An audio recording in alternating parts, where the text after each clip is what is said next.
So this is Fowl Scourge. It is a game that we've been describing as Bloodborne if it was Zelda Link to the Past. It's a very difficult game where you take on contracts with a guild that's trying to get rid of an abomination Scourge that's been taking over their town. As you can see here, we're currently fighting a boss.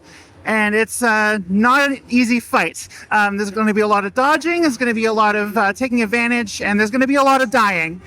So if you're ready for a tough game in the same vein as something like Dark Souls, give this a try. You're really going to love it. There's still about 18 months in development on it, but once it's available to go, we'll be telling people as much as we can.